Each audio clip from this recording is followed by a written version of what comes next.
Now then, time to dive into the other Batman episode I'm doing in honor of the lost voice actors during this year.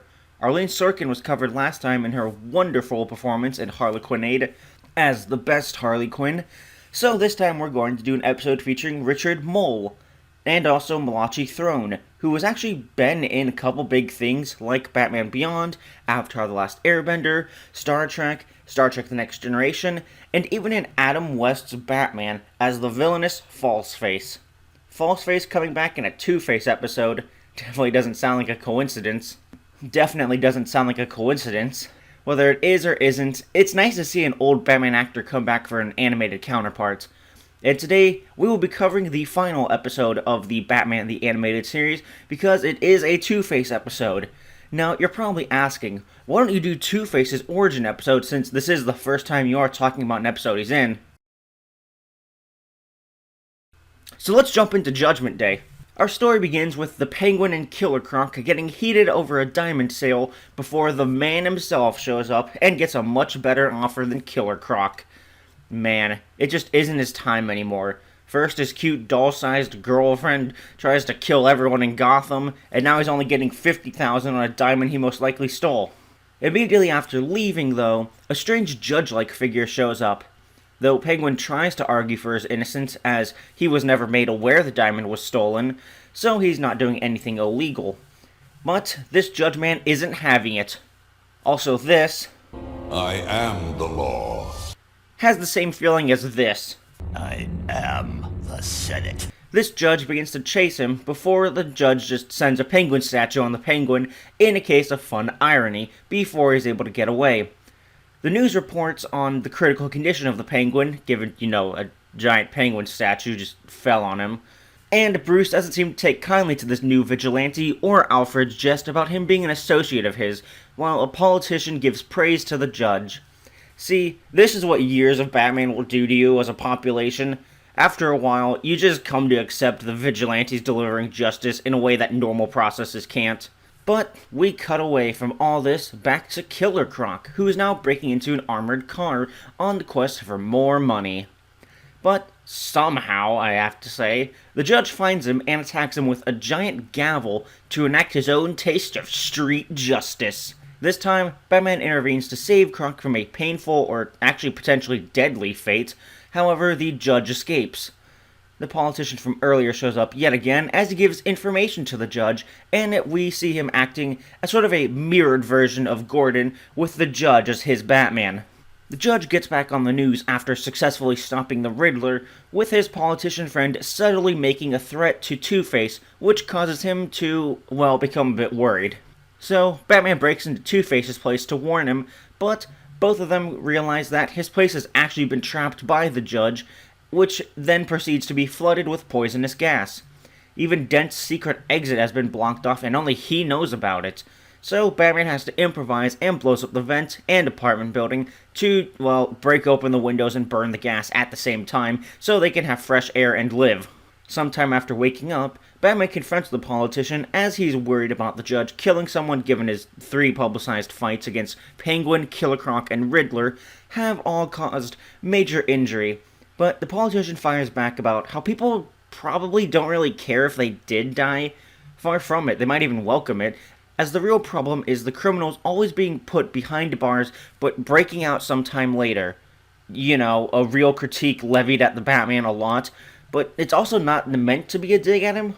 He recognizes Batman does actually help, but that people want an end to all these madmen. Unfortunately for the councilman, Two-Face tracks him down and begins to interrogate him about the judge. According to the councilman, though, the judge meets with him, not the other way around. So Two-Face then flips his signature coin, landing on the scratched-out heads, and has his minions take him out to kill him. Meanwhile, Batman does some detective work and finds out that the large gavel the judge used in the previous fight with Killer Croc has actually been an award gavel this entire time, handed out by the Bar Association to judges or attorneys. The councilman, meanwhile, pleads for his life to the 2 goons, but gets saved by the judge himself, who takes out the 2 goons and then turns his blade on the councilman for, lying and swindling money, and then attempting to bribe a criminal. Batman comes to save the day and is able to defeat the judge despite getting magnetically cuffed on his arms and legs. So, we get to finally see who the judge was all this time. Well, it was Two-Face himself, as it turns out. Oh, and the councilman does get caught for all his kickbacks, and we get a little Hitchcockian scene where Alfred and Bruce reveal the truth behind the judge. That the judge was made by Harvey Dent in response to Two-Face, as in a similar manner, Two-Face evolved from the big bad Harv personality that dwelled deep in Dent for so long. Trapped in Two-Face but longing for justice, the judge was born to enact it, even if it meant trying to even kill himself. The episode ends with Two-Face being truly broken, as the voice of the judge haunts him with an imaginary trial and Two-Face responding guilty. Now, despite my rose-tinted glasses, I do think this episode still holds up.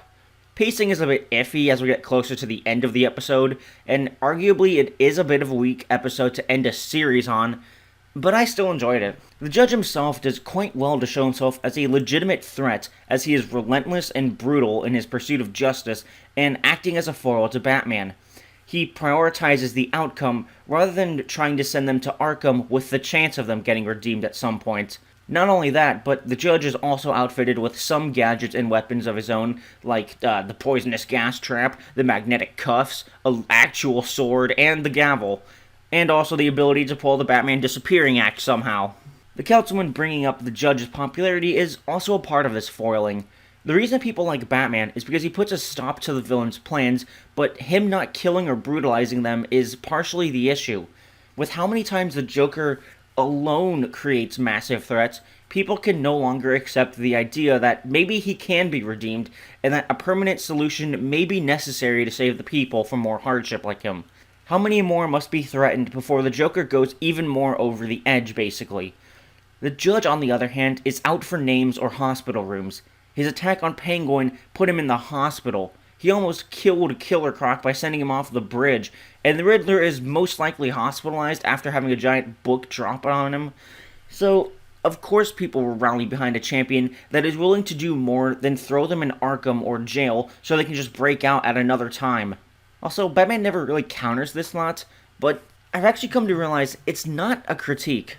It comes off as one, but the councilman is saying this more as a reason as to why people support the judge, not why they would give less support to Batman. Lastly, let's talk the judge himself, because I'm not sure everyone is sold on him and Two-Face being one and the same. But, as I said earlier, I think it is actually plausible. After being trapped in Two-Face by his worst personality, it makes sense that the real Dent, who still believes in justice, would try to assert his will. Unfortunately, it also seems to have sort of melded with the Big Bad Harv to make an enforcer of the law like Batman, rather than one who works in the confines of the law like the real lawyer Harvey Dent would. And unfortunately, the three personalities becoming more active in Dent is the thing to finally break him, with a perfectly tragic ending as the lawyer, the defendant, and the judge are all brought together in one place. Definitely a weak episode to end on, though, as it is more of a Dent episode than one that looks deeper into Batman or Bruce or even Gotham. There's no major send-off except to Two-Face. If I saw this live and came to the realization that this was the last Batman episode until he comes back in Justice League and Justice League Unlimited, I'd be a bit disappointed. As such, I can't give this a perfect or even high score. For an episode I really like personally, but recognize the faults in pacing and finality, it gets an 8 out of 10. And even then, I'm still coping. But, thank you, Richard Moll, for your wonderful performance as Two-Face in Batman the Animated Series and all your other major roles. As with you, Arlene Sorkin, thank you for all the work you put into the show and Harley Quinn as a character. Both of you will be missed.